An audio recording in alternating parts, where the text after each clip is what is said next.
Hoje vamos falar da temática porque é que alteramos o nosso passado. Ora, há pessoas que alteram o seu passado. Mas é que ver o porquê que o fazem, não é? Se é intencional, por isso na dimensão da mentira, do querer esconder, do não quererem revelar, ou se é na dimensão do trauma, do abuso ou de más infâncias, não é? Isto são situações que acontecem quando as pessoas são adultas e se descobrem que o passado que elas diziam ter, ou ter sido, ou ter vivido, não é realmente aquele que as pessoas falaram. Mas também existem pessoas que pedem intervenção psicológica no sentido de né, acho que o meu passado foi diferente daquele que eu penso que é. Porque o passado, a memória em si, fez aqui um bloqueio, ou porque a maior parte que sabem do passado foi-lhes contado por pais ou avós, ou por outras pessoas, ou por instituições, porque há pessoas que não têm o seio nuclear, familiar, para alimentar as recordações. Por isso, muitas vezes chegam a adultas, têm problemas hoje que sentem que pode terem acontecido por não se recordarem o que é que se passou no passado. Recordar concretamente, porque eles constroem os seus passados. Por isso, vamos explorar aqui as duas situações. Por isso, as pessoas que estão na dimensão da mentira, da intencionalidade, de quererem esconder, têm um objetivo, não é? Temos primeiro que saber qual é o objetivo para saber porque é que elas mentem sobre o seu passado, né? Se eram pobres e dizem que eram ricas, se tiveram dificuldades e dizem que não tiveram, se tiveram boas vidas e dizem que tiveram dificuldades, né? Porque, como tem um objetivo, tudo foi construído para atingir esse objetivo. Geralmente são pessoas que querem enganar as outras. Estas nunca procuram ajuda porque elas sabem conscientemente que estão a alterar o passado. Depois existe a outra dimensão das pessoas que alteram o seu passado por várias razões, mas que não é com o objetivo de enganar. Porque muitas vezes elas sentem-se enganadas por não recordarem o passado. Não é? Por isso, vamos aqui desconstruir e saber os porquês. Porquê é que uma pessoa pode alterar o passado? Pode ser uma defesa emocional. Pode ser pessoas que têm tido maus passados, abusos, traumas, situações que as deixaram em risco e bloqueiam. Por isso, a partir dali, todo o passado foi construído com coisas boas e não com as coisas más. Pode ser por causa de novos começos. Há pessoas que têm passados tão maus que mentem a elas próprias, por isso entram num estado de negação, de maneira a elas próprias, a elas darem-se uma segunda oportunidade. Isto vê-se muito quando nós estamos a intervir em casos de pessoas que tiveram abusos de drogas, abuso de farmacologia durante um longo período de tempo, prostituição, traumas, abusos. Estas pessoas, para se darem uma segunda oportunidade, elas constroem um outro passado que não aqueles que viveram mesmo. Muitas vezes bloqueiam mesmo, elas não se lembram do que aconteceu realmente. Essas memórias foram substituídas por outras que elas alimentaram. Por isso, pode ser, como eu disse, na dimensão da premeditação. Há pessoas que podem querer enganar outra e mentem sobre o seu passado. Isto vê-se muito nas relações. Às vezes tenho aqui clientes que dizem aquela pessoa não era nada daquilo que me dizia ser. Não é? Claro, ele tinha um objetivo e ela, no entretanto, descobriu. Também pode haver aqui a necessidade de a pessoa ser uma pessoa mentirosa. Né? Há mentirosos compulsivos, por isso mentem sobre tudo. Mas neste caso mentem sobre o passado, mas também mentem sobre o presente e também sobre o futuro, o que vão fazer, as suas intenções. Aqui a pessoa tem que pensar porque é que as pessoas alteram o passado. Olha, se a pessoa for o eu, se for só em relação a ela, elas escondem por vergonha, não é? Do seu passado, por medo de que volte a repetir-se o passado, por trauma, não é? O que se passou foi demasiado mau para a pessoa fazer disso uma recordação, por isso a pessoa tenta esquecer. Pode ser, ela está a situação da mentira ou da premeditação, não é? Isto são pessoas sempre que relacionalmente têm sempre problemas, não é? Porque elas nunca são elas próprias, elas são sempre a pessoa que criaram. Depois também podem alterar pelo social, para parecer ser quem não é, não é? Muitas vezes, para entrar em certos meios e em certos grupos, é necessário a pessoa ser quem não é.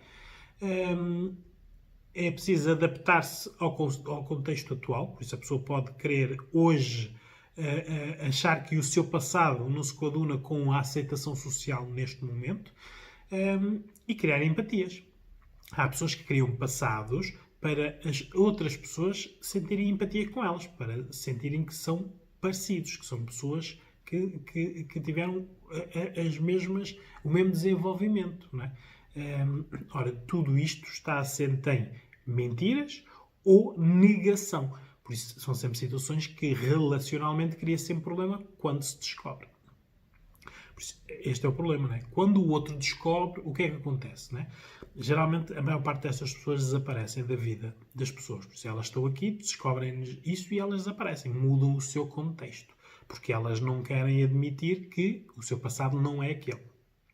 Outras insistem, não é? Mentem, insistem na mentira para não dizerem que o seu passado foi aquele ou que o seu objetivo é outro. Por isso, são mentirosos, continuam a mentir. E depois há os que são agressivos, não é? Há pessoas que dizem que têm determinados passados. Quando confrontados, mesmo com provas de que o seu passado não foi aquele, que ele fez outra escolha, são agressivos, não é? Ora, muitos dos agressores têm este tipo de problema, não é? Eles constroem determinados passados para conquistar as suas presas, as suas vítimas, não é? Quando as vítimas descobrem, eles tornam-se agressivos, não é? Porque, como não querem admitir, eles ameaçam para a pessoa aceitar as mentiras deles. Aqui é necessário nós vermos que como é que nós vemos isto nas idades, como é que desconstruímos, não é? Porque em todas as idades existe isto. Nos idosos há um passado maior, nos adultos o menor, nos adolescentes o mais recente e nas crianças há passados em anos ou meses, não é? Por isso, as crianças fantasiam muito, não é? Elas criam novas realidades. Mesmo que hoje em dia os desenhos animados são de tal forma, com avatares tão perfeitos, que eles acham que o que está na televisão e a realidade é quase a mesma coisa. Por isso, podem alterar, eles podem ser crianças que alteram o seu passado. Muitas vezes estão a dizer coisas que o pai e a mãe estão a ouvir e dizem, olham um para o outro e dizem, mas ele está a falar de quê? Porque aquilo não é a realidade. Mas ele está numa idade de construir realidades. Depois existem as crianças que estão traumatizadas por algo ou foram abusadas e aqui há uma dualidade. Elas dividem-se sempre, não é? Para evitar a dor. Há o eu, elas acham que existe o eu e existe depois a abusada, que é a criança, que é ela, mas que a criança tenta que seja outra para se esquecer. Isto são mecanismos de memória, de defesa. Depois temos os adolescentes, não é? Esta classe adapta-se muito para pertencer a grupos, não é? Muitas vezes vemos eles, para pertencerem a grupos, até a dizerem mal dos pais e das mães, porque têm vergonhas deles, então existem esse grupo também, não é? Esse é o passado deles, eles dizem mal desse passado para integrar este grupo de pessoas onde o pai e os pais e os avós não podiam integrar, porque ou têm menos cultura, ou têm menos conhecimentos, ou não se sabem comportar, mas na prática eles são as pessoas que os criaram, não é? Só que estes adolescentes hoje em dia vivem em mundos que não são a realidade. Ora, aí está. Eles vêm de criança e não fizeram este desenvolvimento na totalidade. Depois temos os adultos, não é? Os adultos pode ser por intencionalidade, quererem mesmo esquecer o que se passou no passado, por isso mentem, ou pode ser uma situação pessoal, não é? De darem a si próprios uma segunda oportunidade em que eles não são o seu passado, não é? passado aconteceu, foram aquilo, agora eles são outras pessoas. Aqui o problema é, eles podem fazer isto, não é? Mas em relação ao relacional com os outros, eles, se tiverem uma relação com alguém, têm que dizer, porque senão entram na mentira. As pessoas um dia vai descobrir que o que ele diz que foi ou que viveu não é a realidade. E depois temos os idosos, não é? Eles já têm aqui muito problemas de memória e então as memórias cruzadas que pegam uma coisa com outra, que não tem nada uma coisa a ver com outra, e eles juntam e fazem novas memórias. E depois repetem-nas, não é? Aqui é necessário que como é que nós devemos reagir perante estas pessoas, não é? O porquê é importante. Se for uma pessoa que está a mentir-nos intencionalmente com um objetivo, não é? É importante nós sabermos, não é? Depois, podem ser pessoas que tenham tido maus passados, não é? Os abusos, os traumas, as drogas, a prostituição, não terem pais, terem estado institucionalizados, terem estado presos. Tudo isto são situações que as pessoas escondem para que não tenham dificuldades no relacionamento. Só que depois, quando estas situações são descobertas, claro que há dificuldades, não é? Temos sempre que ter aqui a situação de que quando nós vemos que o objetivo é premeditado para conseguir algo, temos que terminar logo com estas pessoas, não é? Geralmente isto acontece quando as pessoas querem ser sustentados, querem os nossos bens. Se nós tivermos filhos, eles são muito amigos dos nossos filhos, porque é uma maneira de nos controlar. Por isso, há sempre aqui uma premeditação para conquistarem algo, para terem o objetivo, que nem sempre é bom para o lesado, para a pessoa que está a ser enganada, não é? Por isso, nós temos que ver também quem é que altera, não é? Porque, por exemplo, se forem amigos que alteram, os seus passados são amigos, não é? Nós simplesmente, se vimos que aquilo é algo que é premeditado, afastamos-nos. Se for algo que nós sentimos que o que ele diz e o que nós conhecemos por outras pessoas não é verdade, temos como amigos dizer, pede ajuda, não é? Depois temos os familiares, não é? Há familiares que alteram passados, não é? E nós sabemos que aqueles não são os passados verdadeiros, porque nós somos familiares. Acompanhamos, não é? Temos de ter muito cuidado para ver se isto não nos prejudica a nós, mais cedo ou mais tarde. Depois, nas relações amorosas, temos que nos afastar deste tipo de pessoas, não é? Porque são pessoas que, se não resolveram os seus passados, vão ser sempre presentes complicados e futuros sempre muito incertos, porque o futuro vai sempre aparecer as coisas do passado, não é? Por isso temos que saber, quando nós conhecemos alguém com quem nos envolvemos amorosamente, temos que ter sempre a parte histórica da pessoa, conhecer sempre bem o que a pessoa fez, teve, foi, como se relacionou, como tratou as pessoas, para nós sabermos o que é que nos vai calhar a nós. E depois temos os amigos desconhecidos, que é os que eu chamo os que vêm do virtual, não é? São pessoas que no virtual podem ser uma coisa e no real outra. E aqui tem que ter muito cuidado, tem que se afastar destas pessoas, porque são pessoas que premeditaram. Estas pessoas no real e no virtual não são a mesma pessoa. Por isso, logo é de desconfiar. Quando no real e no virtual não são a mesma pessoa, aqui não há segundas oportunidades. É acabar logo ali, porque quem está no virtual honestamente, sem intenções, é o que é. É aquela pessoa, não é? Tem lá fotografias dela, mostra lá a sua vida, vive o virtual como vive o real. Outras pessoas não vivem o virtual como vivem o real. Aliás, têm reais tão maus que preferem estar no virtual. Aqui temos de ter muito cuidado. Por isso vão lá ver o meu vídeo de como cair na real. É importante. Aqui é como é que nós voltamos a confiar nestas pessoas, não é?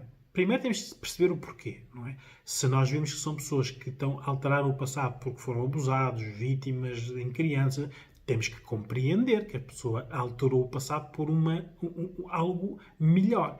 Temos que ou ajudar ou pedir ajuda com elas, porque esta pessoa é alvo de ajuda para resolver o passado e viver melhor o presente. Depois, temos que ver que se nós tivermos problemas parecidos agora, com o que as pessoas tiveram no passado e esconderam, não é? Só pode dar a asneira, não é? Porque na prática aquela pessoa não nos pode ajudar, porque ela não resolveu os seus problemas, que são iguais aos que nós temos hoje, não é? E muitas vezes nós vemos isso nas relações hoje em dia. Pessoas que se juntam, não é? E que juntam problemas com problemas e acham que são as soluções. Não. Pessoas que têm problemas e não os resolvem, quando se juntam com outras pessoas, só causam problemas. É isto que nós temos de ter atenção hoje em dia nas relações. E temos que acreditar, claro, nas razões que levaram as pessoas a esconder, não é? Se a pessoa disse que foi abusada porque é algo difícil de admitir, isto nós acreditamos e vamos tentar ajudar, não é? Se a pessoa diz que eu escondi porque tinha vergonha do meu pai, ou da minha mãe, ou da minha avó, ou do meu tio, não é? Isto são situações que a pessoa não é honesta em si, não é? Porque nós nunca devemos ter vergonha de quem nos criou, por muito que o passado seja difícil. Claro que podemos estar aqui perante, por exemplo, traumas, não é? Eu escondi o meu passado porque, quando era adolescente, obrigaram-me a prostituir. É uma razão válida, não é? Porque foi algo que lhes foi imposto, não é? Agora, algo diferente é, eu escondo o meu passado porque eu, quando era adolescente, droguei-me, não é? Ora, aí ninguém o obrigou, foi uma opção. É aqui que nós temos que validar sempre o porquê que as pessoas alteraram os seus passados. Aqui na intervenção especializada, quando eu intervenho, presencialmente ou online, aqui é importante ver se o problema da pessoa é no eu ou no relacional com o outro. Por isso, se for no eu, nós vamos ver aqui se são estes traumas, estes abusos. Temos que empoderar a pessoa. Por isso, temos que dizer que ela agora é adulta, pode mudar. Não o passado, mas como vê o passado. E temos que aprender a ensinar estas pessoas a aprender-se a relacionar, porque estas pessoas não se sabem relacionar com outras pessoas. É uma aprendizagem, mas isto geralmente são pessoas que sentem que precisam de melhorar e procuram ajuda. Ou alguém os traz e a pessoa concorda com a ajuda. Depois podem ter o problema com o relacionar com as outras pessoas, não é? Neste caso, temos que ver a parte da honestidade, temos que lhes explicar que as pessoas estão a criar expectativas falsas a outros, não é? Por isso vai dar sempre problema. Se eu digo que tenho um passado e depois a pessoa descobre que eu tenho outro, vai criar problemas. Por isso, aqui o bom é sempre a pessoa resolver hoje os problemas do passado. Vê-los com outra perspectiva, perdoar quando há lugar a perdão, não perdoar, mas saber lidar com a situação, gerir melhor as suas emoções, tudo isto a ajuda especializada ensina. E eu costumo dizer que muitas vezes é preferível nós mudarmos o presente do que estarmos a mudar o passado. O passado já passou. Nós só temos que o ver, compreender, aceitar ou não aceitar e depois, no presente, sermos nós, porque nós somos adultos, podemos nos reconstruir. Nós não somos o nosso passado, é verdade. Mas nós fomos construídos nele. Por isso temos que ter muita atenção ao nosso presente. Quando nós temos problemas relacionais, temos que pedir ajuda para mudar. Porque o passado nós não podemos mudar, mas o presente nós podemos mudar.